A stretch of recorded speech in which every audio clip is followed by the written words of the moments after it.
After studying this module, we shall be able to know about the meaning and key elements of a strategy, explain different schools of thoughts on strategy, understand the difference between policy, strategy and tactics, differentiate between intended and realized strategies.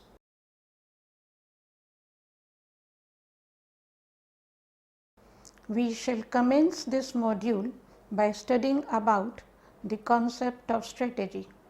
In an ever evolving and dynamic business environment, an organization needs to manage an area of objectives.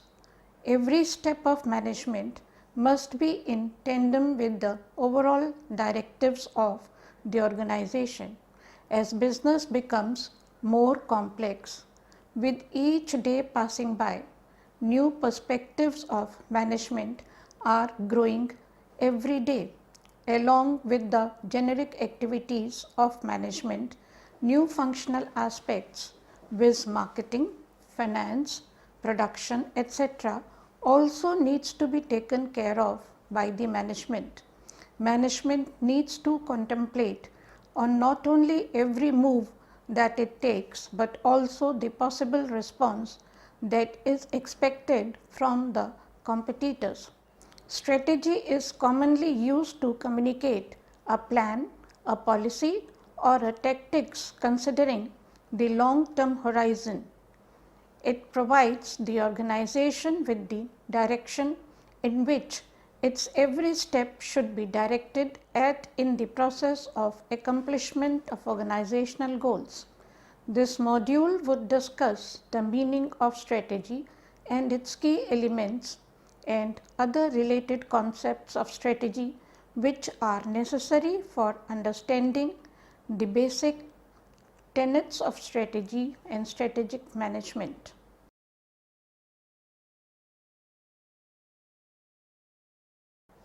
Let us now discuss strategy.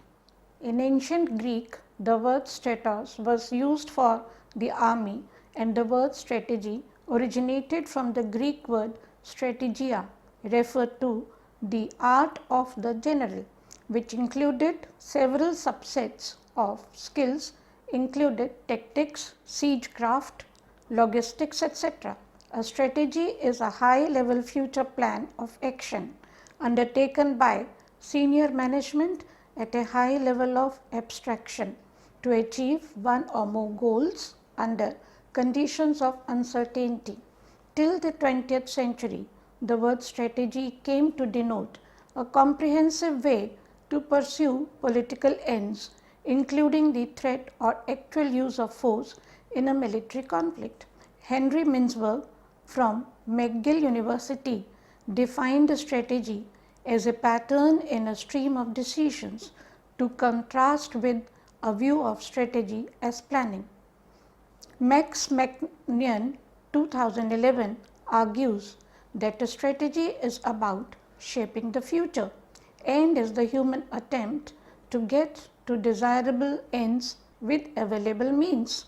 Dr. Vladimir Net defines a strategy as a system of finding, formulating and developing a doctrine that will ensure long-term success if followed faithfully. According to Hofer and Schnendel 1979, a strategy is the mediating force or match between the organization and the environment. Owing to the recent technological and social changes and the ever rising competition from the rivals, there is a dire need in modern times for strategies to accomplish the desired objectives and goals, giving a sense of purpose and direction to the organization. Strategy generally involves setting goals, deciding the direction of the actions to achieve the goals, and deploying resources to execute the actions. A strategy describes how the ends, that is the goals, will be achieved by the means, that is by deploying the resources. This is generally tasked with the determining strategy It involves activities such as strategic planning and strategic thinking. Professor Richard P. Rumelt described strategy as a type of problem solving in 2011. He wrote that good strategy has an underlying structure he called a kernel. The kernel has three parts: a diagnosis that defines or explains the nature of the challenge, a guiding policy for dealing with the challenge, and the third, coherent actions designed to carry out the guiding policy. Rumelt wrote in 2011 that three important aspects of strategy include premeditation and the anticipation of others' behavior and the purposeful design of coordinated actions. He described strategy as solving a design problem with trade-offs among various elements that must be arranged, adjusted and coordinated rather than a plan or choice.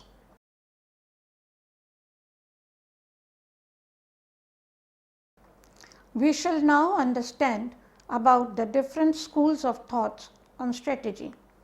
The formulation of strategy has been one of the most talked about topic amongst various authors such as Richard Whittington and Henry Mintzberg. Mintzberg suggests that there are 10 schools of thought about strategy formulation. The 10 schools consist of 3 perspective and 7 descriptive schools. These are the design school. This school views strategy formulation as a process of conception.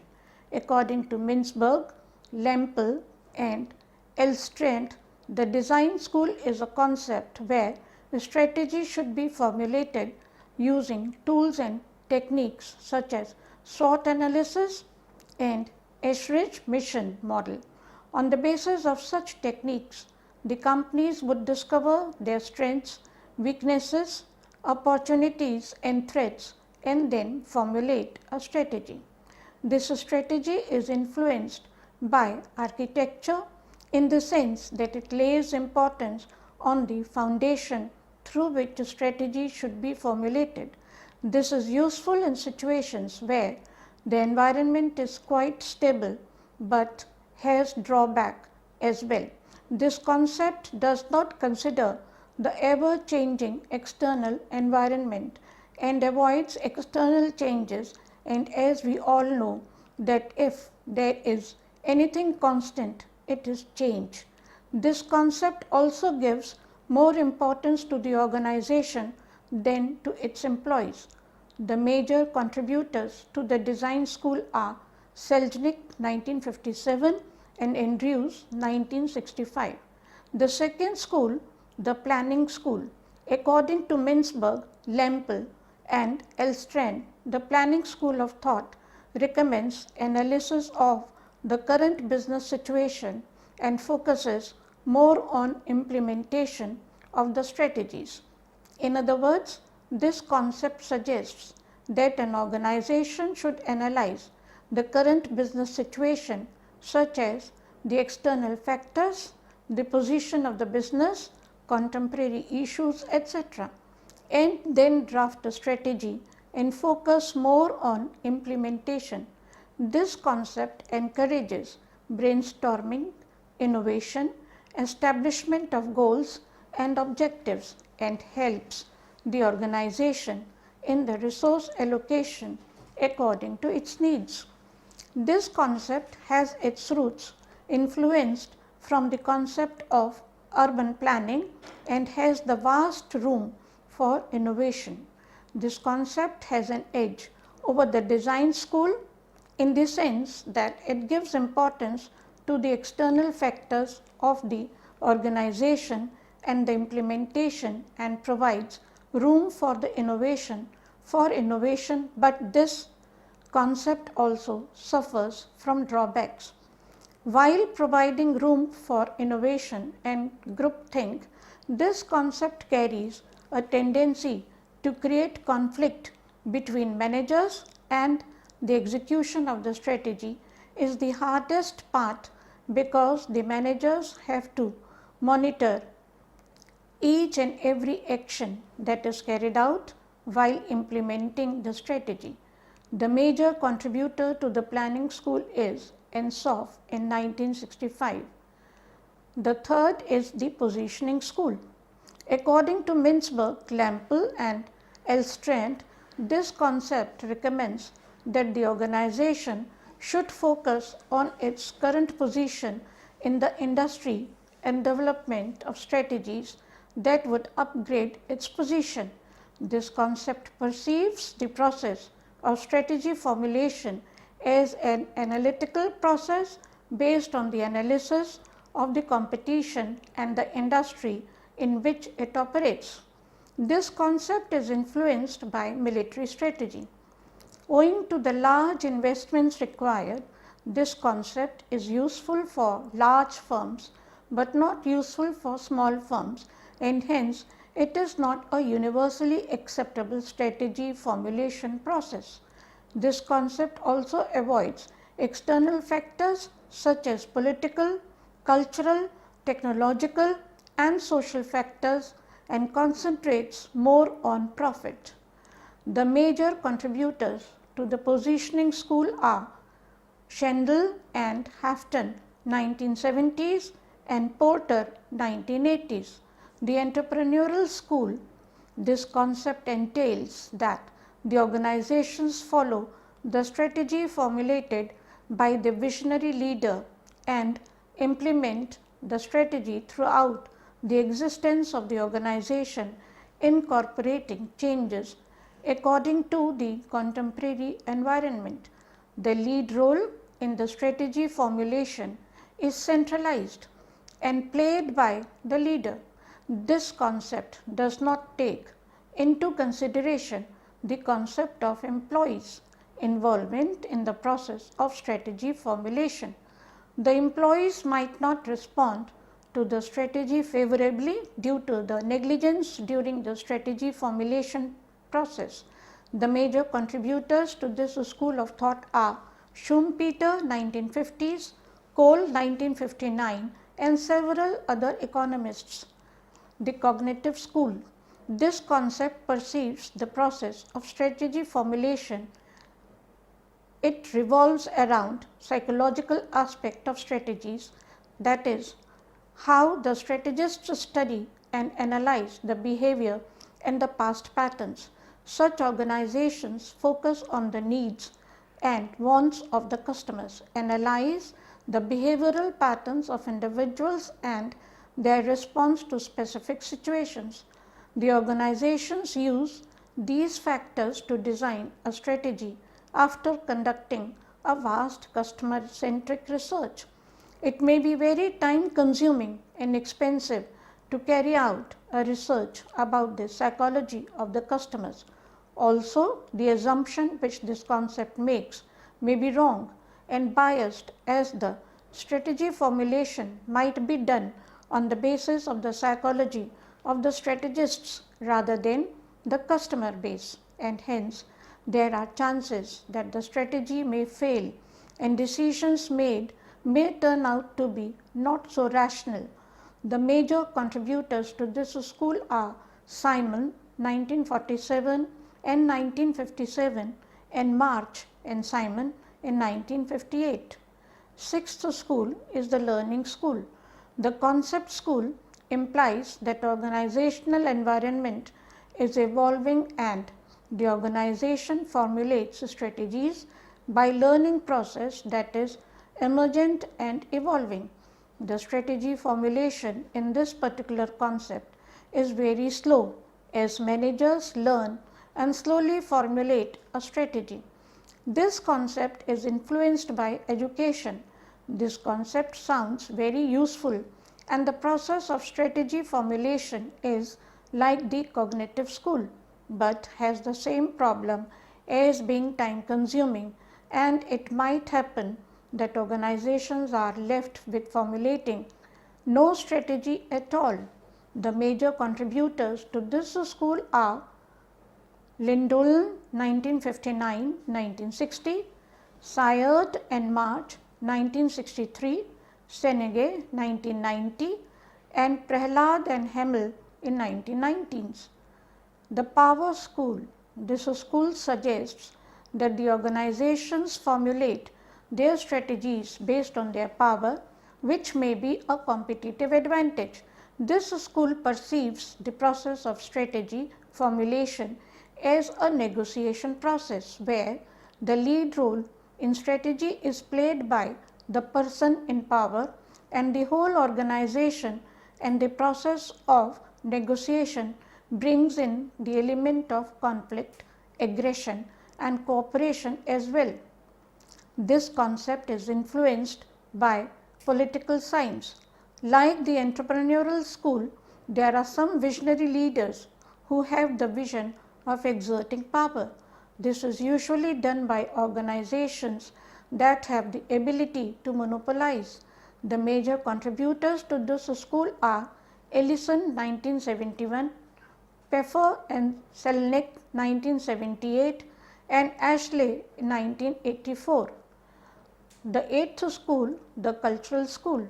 This concept suggests that organizations following this concept let the corporate culture formulate their strategy.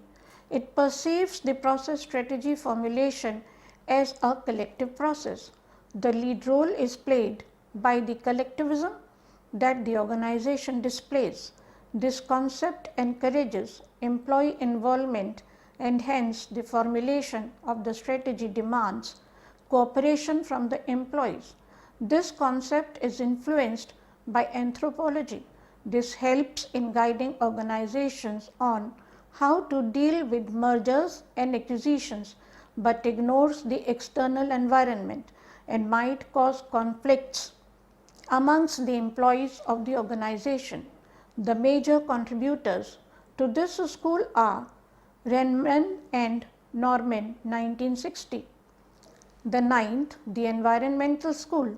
According to Mintzberg, Lampel and Alston, this concept suggests that organizations following this concept focus on the external environmental factors and formulate a strategy based on those factors. This is a reactive process and is influenced by biology. The lead role in the strategy formulation is played by the environment. This resembles the design school, as this school also entails the use of external factors while formulating the strategy. This concept ignores the internal environment, which may create problem in formulating strategy. The major contributors to this school are Hunman and Freeman in 1977.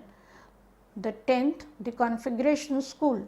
This concept suggests that organizations that pursue this concept focus on change and keep on changing their decisions and making patterns in order to formulate a strategy.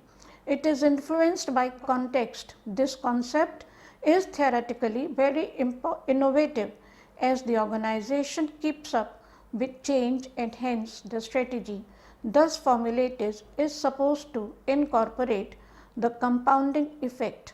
The strategy formulation process could incorporate any of the elements discussed in the other 9 schools of thought.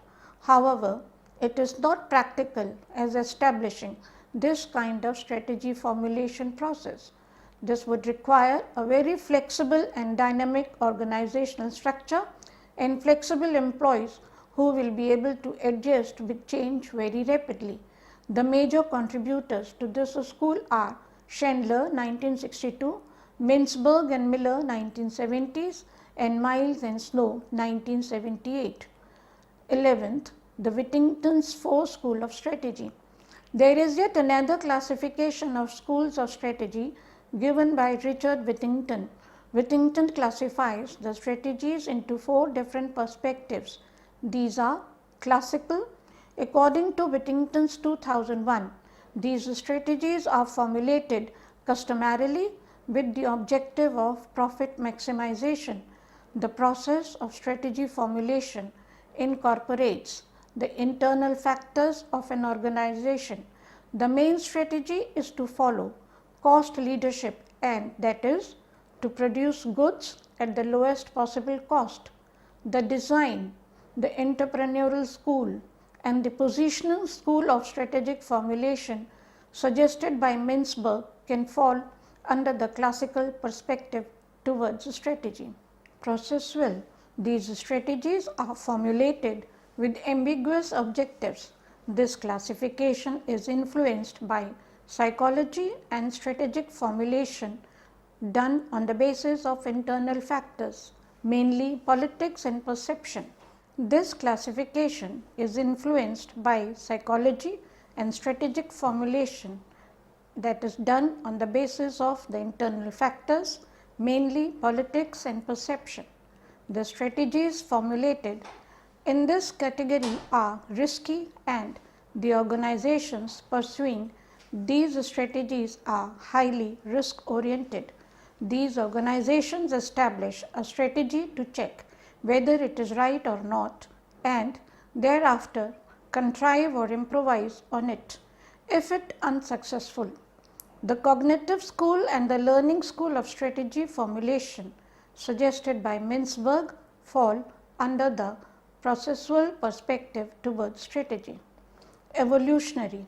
According to Whittington, these strategies are formulated with survival as their objectives. This classification is influenced by economics and biology, and strategic formulation is done on the basis of the external factors, mainly the market. Such strategies are short-term strategies which are formulated not to sustain in the long run, but to survive in the market. The organizations that pursue these strategies are very short-sighted and only look at the present and not the future. The environmental school of strategy formulation suggested by Mintzberg falls under this perspective. Systemic. According to Whittington 2001, these strategies are formulated with local adoption as their objective. This classification is influenced by sociology, and strategy is formulated on the basis of the external factors, mainly culture and attitudes of the local environment setting. Local environment is at the core of strategy formulation so as to make products and services blend with the local environment and local needs. The cognitive and the environmental school of strategic formulation fall under the systemic perspective towards strategy.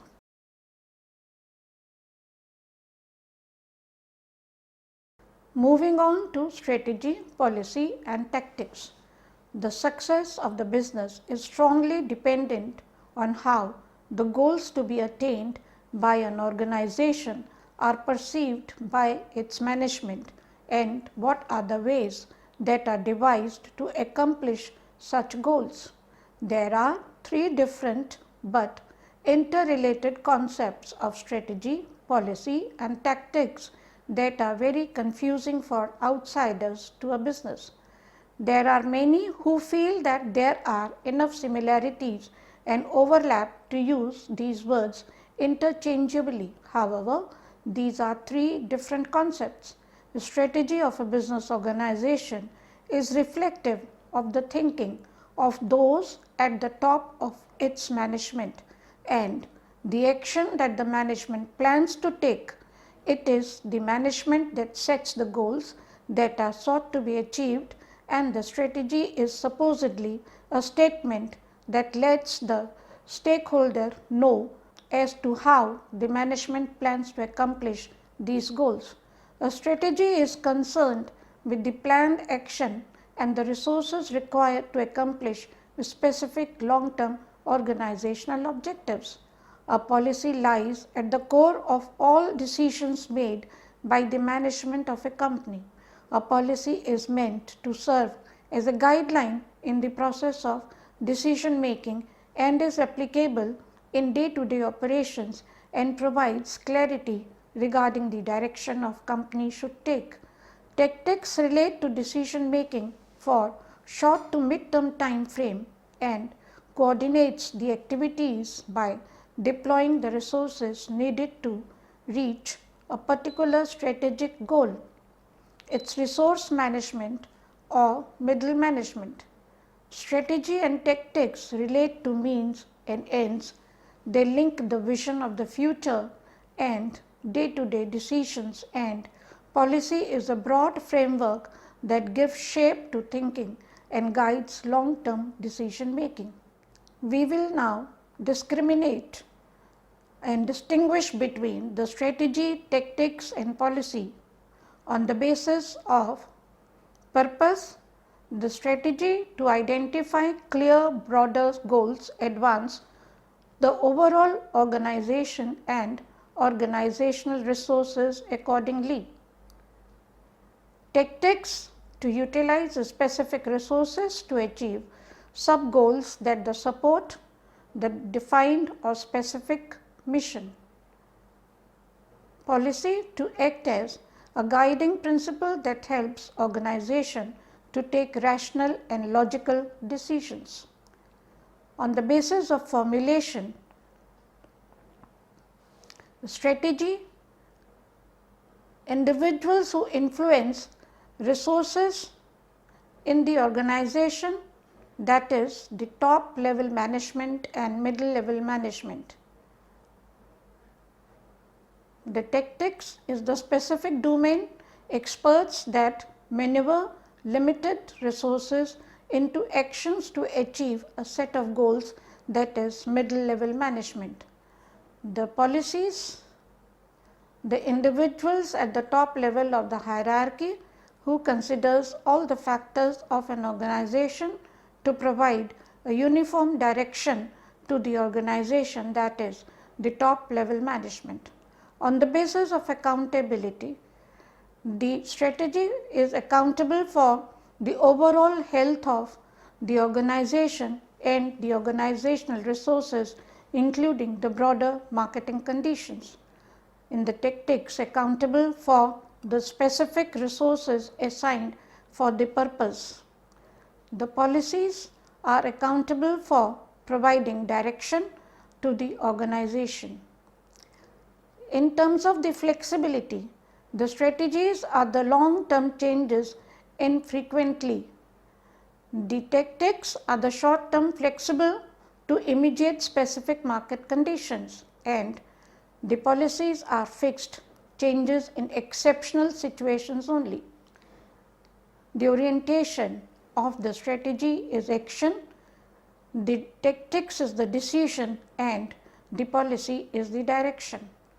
On the basis of factors, the strategy deals with the external environment, the tactics deals with the specific internal and external factors, and the policy deal with internal environment. These three should work in tandem. Without the coordination amongst these three, the organization cannot efficiently achieve goals. If there is a strategy without tactics, there would be the big thinkers and no action. If there is tactics without strategy, there would be chaos and disorder. If there is no policy, there would be directionless and unguided efforts.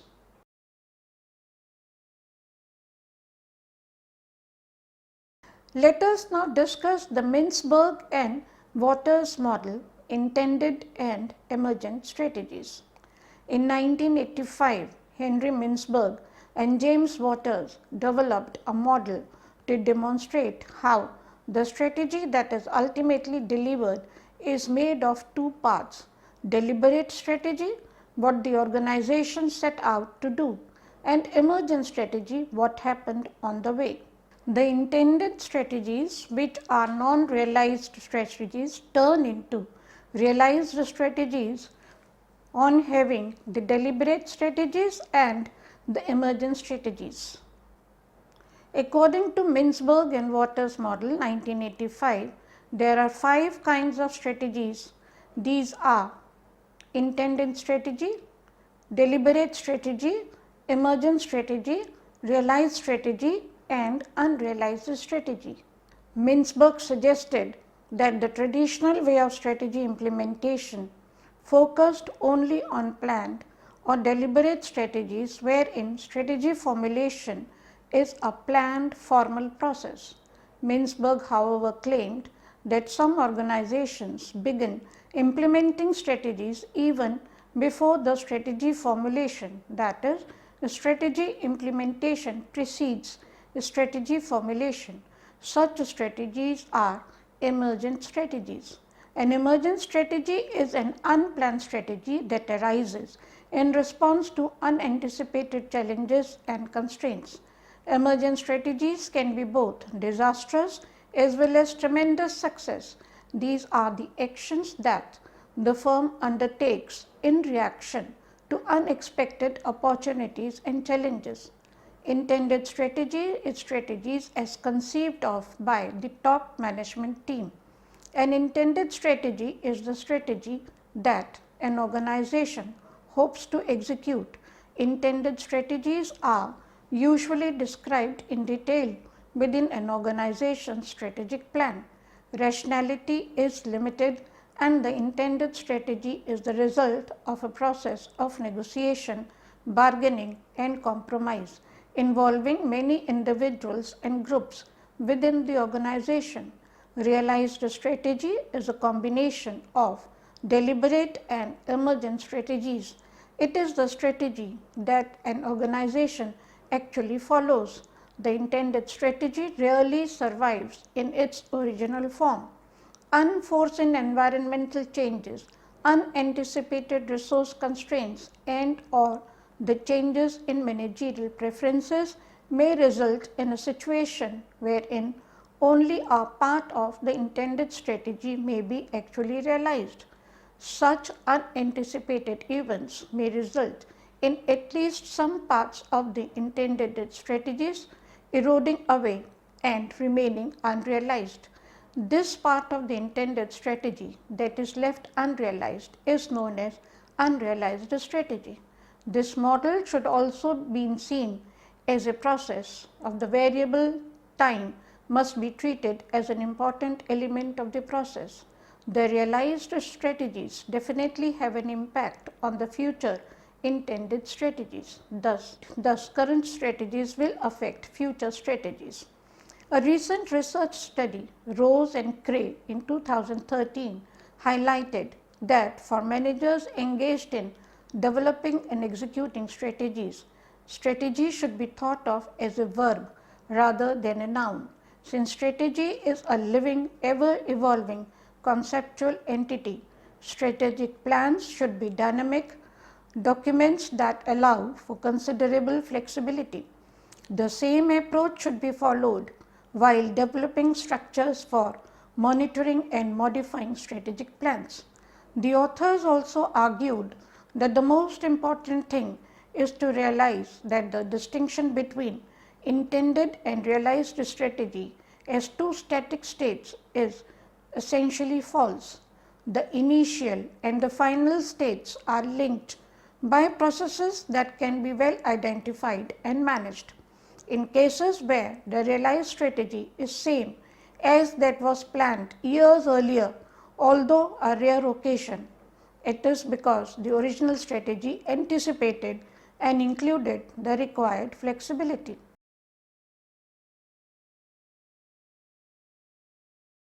Let us now recapitulate what we have learnt so far. A strategy is a high-level future plan of action undertaken by senior management at a high level of abstraction to achieve one or more goals under conditions of uncertainty. A strategy describes how the ends, that is, the goals, will be achieved by the means, that is, by deploying the resources. This is generally tasked with determining strategy. It involves activities such as strategic planning and strategic thinking. There are three different but interrelated concepts of strategy, policy and tactics that are very confusing for outsiders to a business. A strategy of a business organization is reflective of the thinking of those at the top of its management and the action the management plans to take. A policy lies at the core of all decisions made by the management of a company. A policy is meant to serve as a guideline in the process of decision making and is applicable in the day-to-day operations. Tactics relate to decision making for short to mid-term time frame and coordinates the activities by deploying the resources needed to reach a particular strategic goal. In 1985, Henry Mintzberg and James Waters developed a model to demonstrate how the strategy that is ultimately delivered is made of two parts: deliberate strategy, what the organization set out to do, and emergent strategy, what happened on the way.